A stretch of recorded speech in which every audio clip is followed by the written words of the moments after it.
Allez, on va flipper.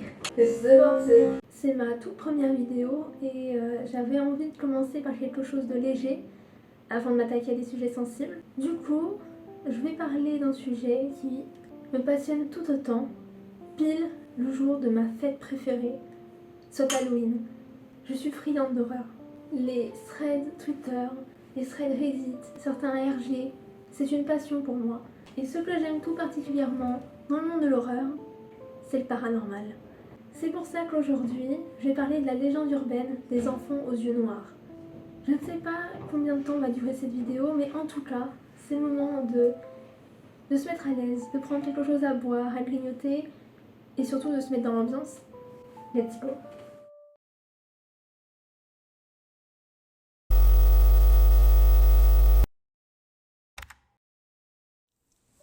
Il est presque 22 heures. Brian Bethel, un journaliste local, se rend vers les bureaux de son fournisseur d'accès Internet afin de régler ses factures. À côté du centre commercial, où se situent les bureaux de Camelot Communications, se trouve un cinéma, qui présente d'ailleurs le film Mortal Kombat. Brian passe devant le cinéma avant de se garer dans un parking vide. Il commence à signer son chèque à l'aide de la lumière qu'émet le panneau publicitaire du cinéma, dans l'optique de le déposer dans la boîte de dépôt ensuite. Et Brian est surpris en entendant soudainement toquer à sa vitre, du côté conducteur. 2 enfants se tiennent devant lui. Plus précisément, il s'agit de 2 garçons qui ont l'air d'avoir entre 10 et 14 ans. Le premier est un poil plus grand que son ami. Il porte un pullover gris et une paire de jeans. Sa peau est olivâtre et il a les cheveux bruns mi-longs. Il a l'air confiant. Le deuxième a la peau pâle, les cheveux roux et des taches de rousseur. Ce qui est directement remarquable chez lui est le fait qu'il regarde nerveusement partout autour de lui. Il est habillé à peu près de la même façon que le premier, mais son pullover est quant à lui de couleur verte. « Ah, génial !» pense Brian. « Ils vont me demander de l'argent. » Mais soudainement, l'ambiance change. Brian Bethel ressent de la panique à la vue de ces 2 petits garçons. Étrangement, une terrible sensation de peur et de surnaturel commence à l'envahir. L'enfant brun se met à sourire, ce qui glace le sang de Brian pour une raison inexplicable. Il sait que quelque chose ne va pas, mais il ne sait pas en quoi. Il baisse très légèrement la vitre et lance un « oui ». La petite tête brune sourit de plus belle avant de dire « Eh monsieur, quoi de neuf? Nous avons un problème. » Sa voix était celle d'un jeune adolescent, mais sa diction, son calme et quelque chose sur lequel Brian n'arrive toujours pas à mettre le doigt dessus, alimente encore plus son envie de fuir. « Vous voyez, mon ami et moi voulons voir un film, mais nous avons oublié notre argent. Nous devons aller chez nous pour le récupérer. Vous voulez nous aider ?» Le comportement de cet enfant est surprenant. Sa manière de s'exprimer est incroyable, et il ne montre aucun signe d'appréhension. Il parle comme si l'aide de Brian était une fatalité, une évidence. Eh bien, est la meilleure réponse que pouvait donner Brian. Et c'est à partir de là que les choses deviennent étranges. L'enfant roux, silencieux durant toute la conversation, regarde son ami avec un mélange de confusion et de culpabilité sur son visage. Il a l'air choqué, non pas par les manières brusques de son ami, mais plutôt par le fait que Brian ne les ait pas immédiatement laissés entrer dans son véhicule. L'enfant roux regarde Brian Bethel nerveusement. Le petit parleur semble aussi un tant soit peu perturbé. « Allez, monsieur !» répète le petit garçon au teint olivâtre, en finesse. « Là, maintenant, nous voulons uniquement aller chez nous.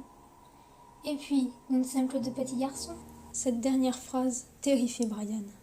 Quelque chose dans le ton et la diction tire de nouveau la sonnette d'alarme pour ce dernier. Son esprit est plus préoccupé à détecter ce qui cloche chez ces 2 jeunes. Brian tente de formuler une phrase, mais tout ce qu'il arrive à dire sont « Brian Bethel enfonce ses ongles dans le volant. « Vous allez voir quel film ?»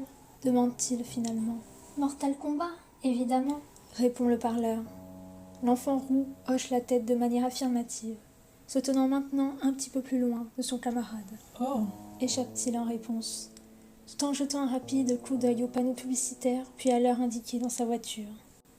La séance a déjà commencé depuis 1 heure, et c'est la dernière projection de la soirée. L'enfant silencieux semble de plus en plus nerveux. Il a peut-être vu le regard de Brian, et se doute probablement que le journaliste est en train de détecter quelque chose de pas net. « Allez, monsieur, laissez-nous entrer.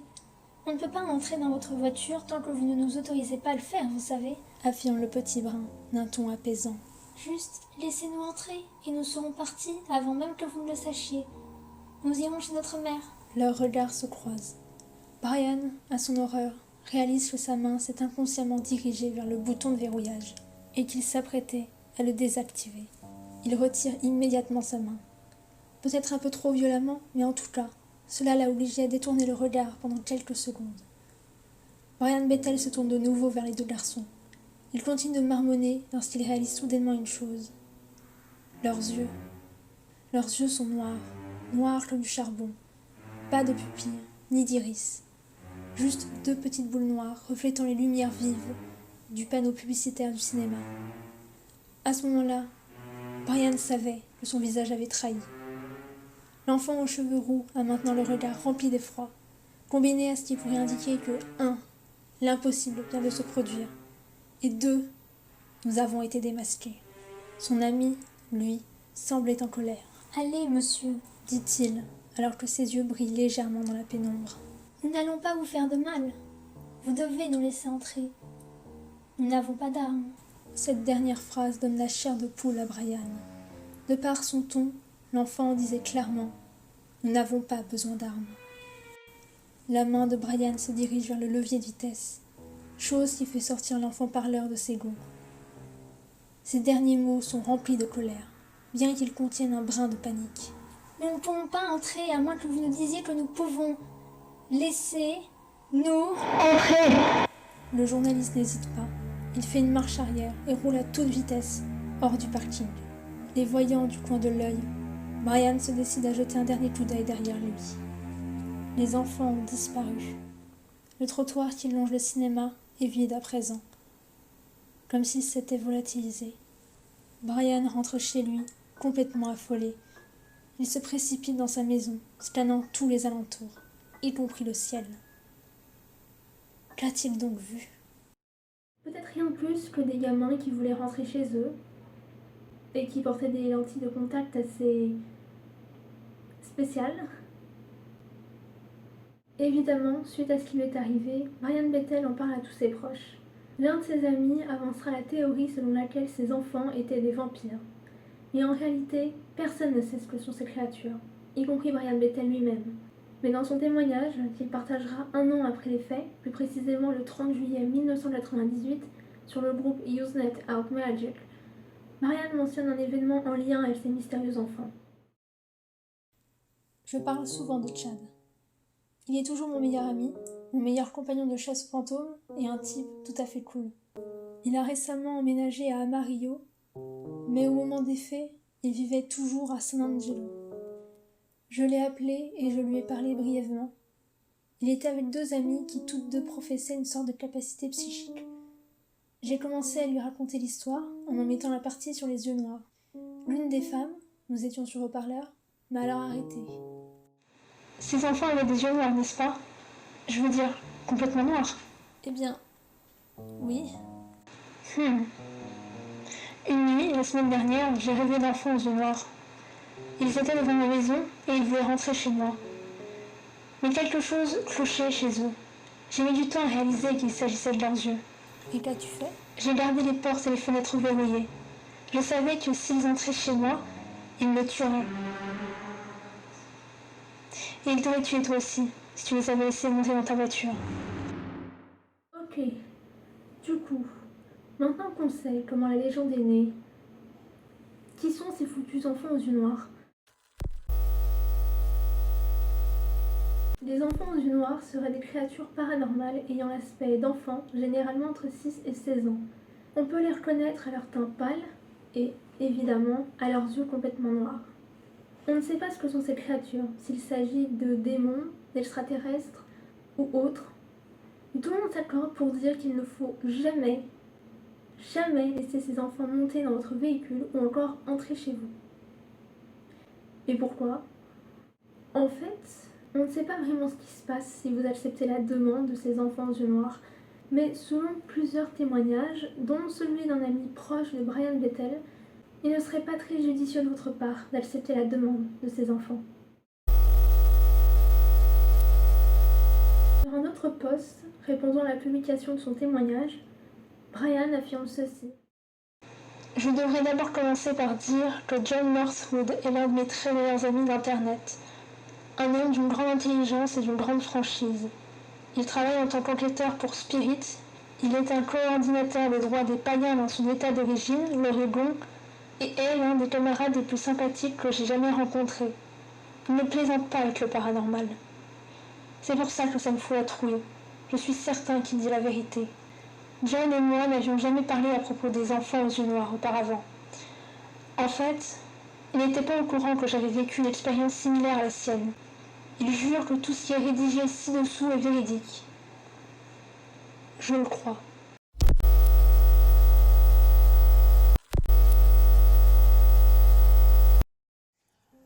Alors, est-ce qu'il y a des gens ici qui croient vraiment aux fantômes? Ou d'ailleurs aux enfants avec les yeux bizarres? Des enfants avec quoi? John, tu sais bien que j'y crois. Et je crois également aux enfants aux yeux étranges. T'en as déjà vu? Oui, il y a une semaine, dans le centre de Portland, aux alentours de 23h30. Je crois aux fantômes. Et les enfants, comme ceux de Village des Damnés? En effet. Alors, raconte-nous donc, maître Northwood. Alors, j'étais dans le centre de Portland, après une série de séminaires sur le développement de logiciels. J'avais mangé un bout pour le dîner vers 22h et quand je suis partie, il était dans les alentours de 23h. J'étais dans ma voiture, prêt à partir, lorsque quelqu'un est venu toquer à ma vitre. Ça sonne très familier, John. J'étais dans un parking à étages, plus précisément au 3e étage. Donc je n'avais pas trop peur, c'était bien éclairé et il y avait encore quelques personnes aux alentours. C'était un des gars de la conférence, alors je lui ai demandé ce qui se passait. Il voulait que je lui fasse faire le tour du pâté de maison plusieurs fois, parce qu'il était terrifié de voir qui se tenait devant sa voiture. En bon samaritain, je l'ai laissé entrer et nous sommes partis. On est passé près de sa voiture, et il y avait 3 enfants autour, 2 garçons et une fille. La fille était bizarre, juste flippante. Les vêtements, les cheveux, le maquillage, ça faisait très gothique. Les 2 enfants étaient, je ne sais pas, juste effrayants comme pas possible. C'est ça les gothiques. Quel âge à peu près? Elle devait avoir 14 ou 15 ans. Le garçon le plus âgé devait avoir 14 ans environ et le plus jeune entre 10 et 12 ans. Elle avait l'air de s'ennuyer et elle fumait une cigarette. Les 2 garçons, eux, étaient adossés contre la voiture. Ils avaient l'air d'être trop réfléchis pour des enfants. Mais bref, j'avais une impression, j'avais comme besoin de les regarder. Alors, comme un guignol, j'ai ralenti. C'était une énorme erreur. Les garçons ont déambulé pendant que la fille restait adossée contre la voiture. L'aîné était du côté de Doug, le gars qui a toqué à ma vitre, et le plus jeune était du mien. Je me suis assurée que les portières étaient bien verrouillées avant de demander pourquoi il se tenait autour de sa voiture. C'est effrayant là dehors, tout seul. Et nous voulions juste qu'on nous ramène à la maison. Vous aviez promis de nous aider. Mais je ne vous connais même pas. À ce moment-là, j'étais vraiment sur les nerfs. Je me sentais pris entre l'envie de vomir et l'excitation. C'est l'adrénaline qui me fait ça. Soudainement, Doug a dit qu'il allait sortir de la voiture, et je lui avais dit de ne pas le faire. Dès qu'il a tendu la main vers la poignée, les 2 enfants, je ne sais pas comment le dire, ils avaient l'air beaucoup plus vieux. Leur visage était comme tiré et leurs yeux étaient complètement noirs. Pas de pupilles, pas d'iris, rien. J'étais à ça de me pisser dessus. J'ai directement fait une marche arrière et j'ai brûlé du caoutchouc en reculant de plus d'1 mètre. Ils ont commencé à courir après la voiture, alors j'ai roulé un peu dans les alentours avant de me barrer. Je ne plaisante pas, j'étais convaincue que s'ils s'emparaient du véhicule, j'allais mourir. Et pas d'une manière agréable. En tout cas, le plus vieux était au fond du parking quand nous sommes sortis et a presque réussi à atteindre ma portière latérale. Nous sommes descendus du 3e étage à toute vitesse, en faisant du 30 voire 35 autour de la rampe. Il arrivait quand même à nous suivre. On a réussi à le devancer et je me suis retournée pour jeter un petit coup d'œil, mais rien. Il avait disparu. D'où lui a failli s'évanouir. Et aussi subitement qu'elle était apparue, le sentiment de danger, de menace, était parti. Vous y êtes retourné? Nous y sommes retournés. Une dizaine de minutes plus tard, personne n'était autour de sa voiture. Il est donc sorti, est monté dans son véhicule et est parti. Il avait dit qu'il avait rencontré le plus jeune garçon plus tôt dans la soirée et lui avait dit qu'il le ramènerait chez lui. Il lui avait même fait faire un petit tour dans sa voiture jusqu'au séminaire et lui avait dit d'attendre. Mais apparemment, il s'est senti intimidé par le grand frère et avait estimé qu'à partir de là, les jeux étaient faits. J'étais derrière lui, à une dizaine de mètres, lorsque le sentiment de danger a refait surface. À ce moment-là, Doul avait décidé de traverser l'intersection alors que le feu était orange. Il a été percuté par un camion et a été tué sur le coup. J'ai fait un rapport de police et pendant tout ce temps, j'étais terrifiée et je me sentais vulnérable, observée. Je suis retournée à ma voiture, j'ai verrouillé les portières et j'ai attendu. J'ai revu les enfants à environ 2 pâtés de maison. Waouh! Je n'invente rien. Je ne pense pas qu'ils étaient des vampires ou quelque chose comme ça, mais ils n'étaient pas aussi pâles, ils n'étaient pas aussi maigres et ils semblaient sacrément plus menaçants. Je suis partie très vite. La seule chose qui me préoccupe maintenant, c'est que mercredi prochain, je retourne dans la région pour un autre séminaire. Et je ne partirai pas avant 21h30. Je suis terrifiée. Donc, si tu les laisses entrer ou monter, si tu es en voiture, tu décèdes. Bon, suite aux publications de Brian Bettel qui ont fait le tour d'Internet, plusieurs internautes ont commencé à faire de même en partageant leurs témoignages. J'ai énormément galéré pour trouver des témoignages sur le sujet. Il y avait un subreddit qui était dédié à ça, à ces créatures. Mais pour une raison qui m'échappe, le subreddit n'est plus disponible. Alors je viens de revérifier pendant le montage si le subreddit était revenu, était redisponible et apparemment il est encore disponible. Donc je sais pas. Bref. Mais j'ai quand même réussi à en trouver. Alors, on commence avec l'histoire de Caris. Mais non, pas lui, je parle de... bref. Donc, nous sommes en 2009, dans la ville de Lisburn, en Irlande du Nord. Caris Holdsworth, 18 ans, sort de chez une amie et s'en va rentrer chez elle. Mais en s'approchant de là où se situe son petit studio, elle aperçoit 2 garçons se tenir dans le petit carré d'herbe qui constitue sa cour. Elle n'a invité personne, donc qu'est-ce que ces gamins foutent ici, devant chez elle, tard dans la nuit? Faisant dos à Caris, l'un a l'air d'avoir 16 ans et l'autre d'avoir entre 13 et 14 ans. Elle s'avance et, comme s'il savait qu'elle était là, il se retourne pour lui faire face. À ce moment-là, Caris se sent extrêmement mal. En les regardant, une extrême sensation de peur l'envahit. Elle tient fermement le spray au poivre qui se trouve dans son sac et elle est prête à l'utiliser si l'un d'entre eux se décide à bouger. Mais il reste immobile. Comme s'il lisait dans ses pensées, le plus vieux des deux lui dit, d'un ton calme, qu'elle n'a pas besoin de ça. Il lui dit alors qu'ils veulent juste emprunter son téléphone. Caris commence à avoir les jambes en coton et elle serre encore plus son spray au poivre. Mais pourquoi a-t-elle aussi peur? Ça a tout l'air d'être des gamins ordinaires, habillés de sweat à capuche, paires de jeans et baskets. On dirait des ados typiques du coin. Mais Caris remarque soudainement les yeux des enfants. Ils sont complètement noirs. Pas une goutte de blanc dans leurs yeux, ou encore de pupilles. Ne sachant pas quoi faire, elle se décide à marcher jusqu'à la porte d'entrée tout en tentant d'ignorer les 2 garçons. Mais pendant qu'elle fouille dans son sac, désespérément à la recherche de ses clés pour rentrer chez elle, le plus jeune commence à supplier Caris, en affirmant que, je cite, « sa mère ne sera pas contente si elle ne sait pas où ils sont. » Au début, elle voulait les laisser entrer, ou tout du moins leur venir en aide, parce qu'ils ont l'air jeunes après tout. Mais après avoir vu leurs yeux noirs, Caris a juste envie de fuir ces 2 créatures. Elle sait que si elle se décidait à les aider, elle allait vraiment le regretter. Elle ouvre finalement la porte et la referme immédiatement. Elle a l'impression que son cœur va sortir de sa poitrine. Elle se pose sur son canapé et tente de se calmer en préparant une tasse de café et en allumant la télévision.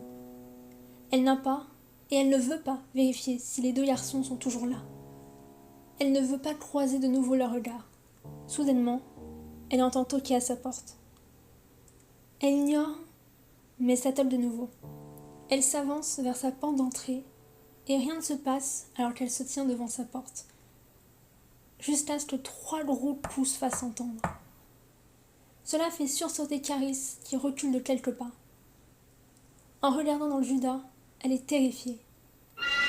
Les 2 garçons la regardent droit dans les yeux. « Mademoiselle, nous ne vous ferons pas de mal, on vous le promet. » Mais rapidement, la colère prend le dessus sur Caris. Cette situation commence à l'agacer. Dans un élan de courage, elle ouvre violemment la porte. Les garçons se tiennent là, devant elle, et esquissent un sourire. Elle leur demande, en hurlant presque, ce qu'ils veulent à la fin. Et le plus âgé des 2 lui répète qu'il souhaite utiliser son téléphone. Mais Caris refuse. Il insiste pour qu'elle les laisse entrer et qu'il puisse utiliser son téléphone, en affirmant qu'ils ne vont pas lui faire de mal et qu'ils n'ont pas d'armes. Elle leur hurle de dégager de chez elle, avant de leur claquer la porte au nez. Elle regarde de nouveau dans le Judas, et les garçons sont toujours là. Mais elle ne sourit plus. Caris est terrifiée, et elle vérifie que chaque porte, chaque fenêtre est verrouillée, avant d'appeler quelqu'un et de lui demander de venir chez elle. 10 minutes plus tard, son amie arrive. Et elle va lui confier avoir vu 2 enfants se tenir devant sa porte, mais qu'ils sont vite partis en la voyant arriver. Dès qu'elle les a vus, elle s'est sentie en danger.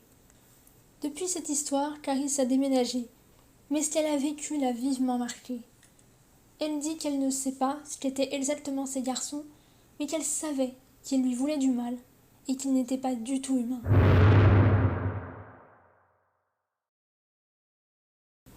Cette fois-ci, nous avons le témoignage d'une personne ayant laissé entrer 2 enfants aux yeux noirs chez elle. En janvier 2016, dans l'état du Vermont, une tempête fait rage. Alors qu'elle est tranquillement chez elle, une femme entend soudainement un faible coup à la porte d'entrée. Un garçon et une fille se tiennent devant elle, grelottant et la suppliant de les laisser entrer pour utiliser son téléphone. Troublée par leur présence, elle les laisse néanmoins entrer. Les enfants s'avancent, et c'est avec la lumière de son salon qu'elle réalise que leurs yeux sont complètement noirs. Elle les fixe, horrifiée, lorsque l'électricité se coupe subitement. Avant cette soudaine coupure, son mari s'était mis à saigner du nez, dès lors en présence avec les enfants mystérieux. Après un long moment, les enfants ont affirmé que leurs parents étaient là. Elle les a vus partir en dehors de la maison et monter dans une étrange voiture noire. Après ça, son mari et elle sont tombés gravement malades.